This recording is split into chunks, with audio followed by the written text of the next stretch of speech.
क्योंकि मेरा निकटवर्ती जिला रहा है। और राठौड़ साहब कि मैं बहुत प्रशंसक हूँ, कहना चाहिए उनकी कार्यशैली की। और मेरे जिले में भी चोरों की तरह उनका काफी योगदान रहा है। भले ही पड़ोसी के नाते या आपका स्नेह हमसे आपके बराबर ही एटलीस्ट रहा है। तो आज राठौड़ साहब है नहीं, लेकिन मैं देख रही हूँ कि चूरू ने कभी आप झुंझुनू से कमतर थे विकास के मामले, लेकिन राठौड़ साहब के प्रयासों से और अभी आपके विधायक सारण साहब के प्रयासों से पिछला जो बजट मिला, राजस्थान का बहुत सारा पैसा तो आप ही ले गए। काफी यहाँ काम हो रहे हैं, शहर से मैं भी निकल कर आई हूँ, सड़कों का काम, पुलों का काम और काफी काम आपके यहाँ हो रहे हैं। आज मैं आपके बीच विकसित भारत के अमृत काल की आपको याद दिलाने आई हूँ, जिस दौर से अब हम गुजर रहे हैं।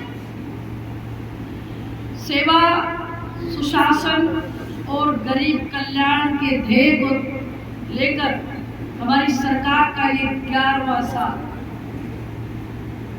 भारत की तस्वीर 11 साल पहले जो थी उससे ठीक विपरीत है। विदेशों में हमारी विदेश नीति की प्रशंसा, हमारे नेता माननीय प्रधानमंत्री जी के साथ भारत की सेनाओं का मजबूत चेहरा और हमारे काम करने के तरीके ने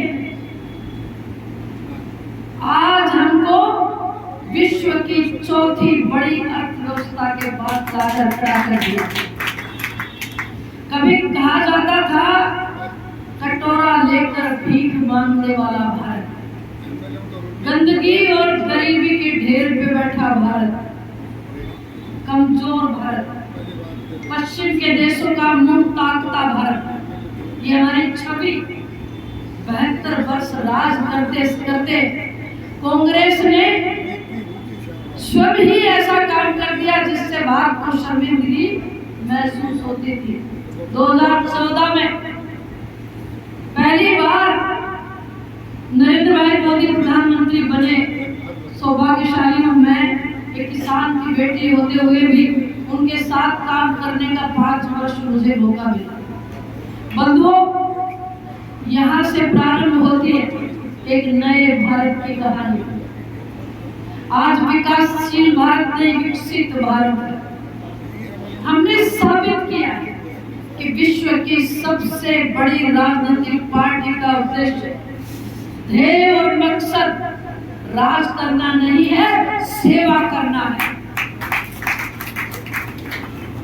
आदरणीय भैरव सिंह जी शेखावत साहब से लेकर वसुंधरा जी और आज आदरणीय भजनलाल जी ने ये दिखाया है कि जब जब भारतीय जनता पार्टी की सरकार आई है तब तब गरीब कल्याण के काम हुए हैं। मैं आपको थोड़ा सा पीछे ले जाना चाहूंगी, चाहे एयर स्ट्राइक हो और चाहे अभी पहलगाम में हुए निहत्थे पर्यटकों पर हमला।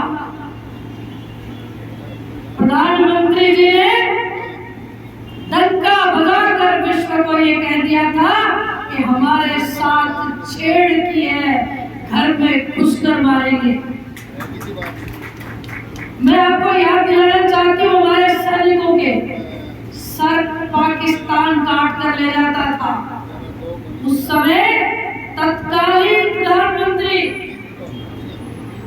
मनमोहन जी को प्रश्न पूछा, मीडिया ने पूछा, देश ने पूछा कि अब आप क्या करोगे, तो उनका जवाब था बातचीत चल रही है। सर के बदले में बातचीत,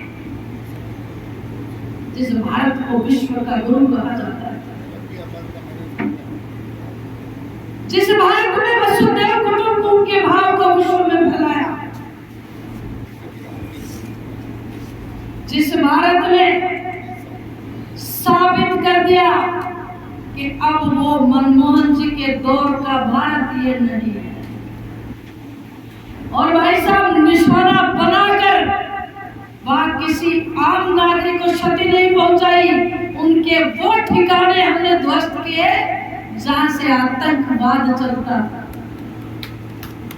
और इसीलिए सिंदूर ऑपरेशन में हमारी सेनाओं के चौले को सलाम करने के लिए गांव-गांव और ढाणी-ढाणी में हाथ में तिरंगा लेकर हमने तिरंगा यात्राएं निकाली। देखते ही बनता था जज्बा। करोम जी भाई साहब कह रहे थे, छोटी छोटी ढाणियों में चाहे 20 आदमी हो, 10 हो, लेकिन कोई क्षेत्र ऐसा नहीं रहा जब तिरंगे को बुलंद करने के लिए लोग न निकले हो।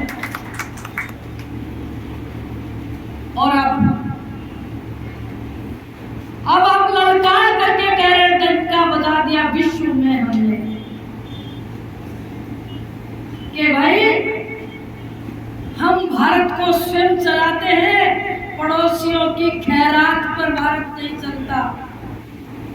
और विश्व बंधुत्व की मिसाल हमने कोरोना के काल में साबित की। हमने अपने देश के नागरिकों के साथ साथ वैक्सीन बांटकर, दवाइयां बांटकर, फ्री ऑफ कॉस्ट मदद करके मानवता को उनकी रक्षा की है, ये हमने साबित किया।